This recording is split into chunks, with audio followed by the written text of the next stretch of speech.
Hi, అందరికీ good evening అండి. Welcome to competitive aspirants.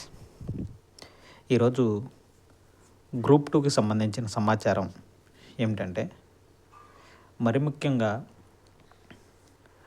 మన అభ్యర్థుల్లో కానీ పిటిషనర్స్లో కానీ యూనిటీ అనేది లేకపోవటం వల్ల కొంతమంది పిటిషనర్సు వేరొక పిటిషనర్సు కలిసి ఎందుకు నడవటం లేదు,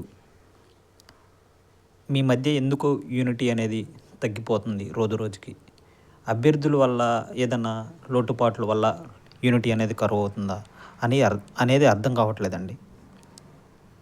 అందరం కలిసి పనిచేస్తేనే అందరికీ మంచి జరుగుతుందండి.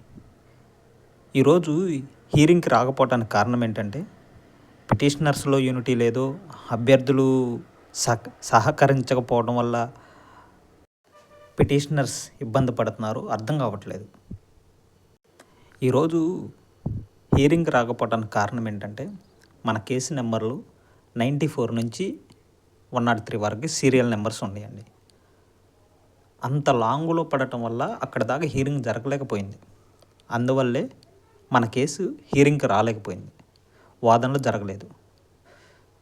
ఇది ఎవరి లోపం ఏంటనేది ఏమనలేమండి, ఎవరినేమనలేం. ఎందుకంటే పిటిషనర్ తరపున వాళ్ళు పిటిషనర్స్ ప్రయత్నం వాళ్ళు చేస్తున్నారు.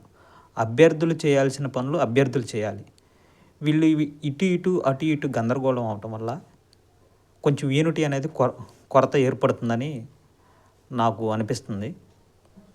అందరికీ ఒకటి చెప్తున్నామండి, దయచేసి అందరూ యూనిటీగా ఉంటే అందరికీ మంచి జరుగుతుంది.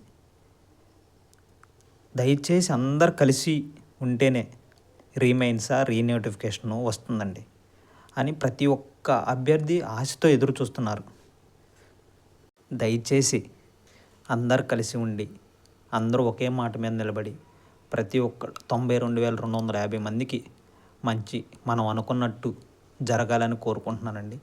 ఈరోజు చూసారో లేదో, వెస్ట్ బెంగాల్లో 25,000 ఎంతో చిల్లర టీచర్ పోస్టులు చట్టవిరుద్ధంగా ఉండయో ఏదో అని చెప్పేసి, ఏదో జరిగిందని చెప్పేసి సుప్రీంకోర్టు అవి తీసేయండి అన్నట్టుగానే సమాచారం వచ్చింది. దయచేసి మన గ్రూప్ 2 అభ్యర్థులకి మంచి జరగాలి, రోస్టర్ మిస్టేక్స్ ఉంటే సరిచేసి ప్రతి ఒక్క అభ్యర్థి కోరుకున్నట్టుగా మంచి జరగాలని కోరుకుంటున్నాను. నెక్స్ట్ హీరింగ్ వచ్చేసరికి ఎప్పుడుందంటే 9వ తారీఖున ఉందండి. నెక్స్ట్ హీరింగ్ 9వ తారీఖున జరుగుతుంది. దయచేసి పిటిషనర్స్ మీరందరూ మంచిగా కలిసి ఉండి అభ్యర్థులను కోఆర్డినేట్ చేయాలని కోరుకుంటున్నాము. నెక్స్ట్ హీరింగ్ 9వ తారీఖున వాదనలు మంచిగా జరిగి మనకి పాజిటివ్ రెస్పాన్స్ అంటే రావాలని కోరుకుంటున్నాను. దేవుడి దయ వల్ల వస్తుందని ఆశిస్తున్నాం. మంచిగా హీరింగ్ జరగాలి. దయచేసి ప్రతి ఒక్క అభ్యర్థి పిటిషనర్స్కి సహకరించండి, పిటిషనర్స్ అభ్యర్థులకి సహకరించాలని కోరుకుంటున్నాను. Thank you. మరి ముఖ్యంగా ఏదైనా ఇంపార్టెంట్ సమాచారం గ్రూప్ 2 సంబంధించింది మన ఛానల్లో అప్డేట్ చేస్తానండి. ఎందుకంటే నేను కూడా ఒక అభ్యర్థిని కాబట్టి ప్రతి ఒక్కరూ మన ఛానల్ని సబ్స్క్రైబ్ చేసుకోండి. Thank you.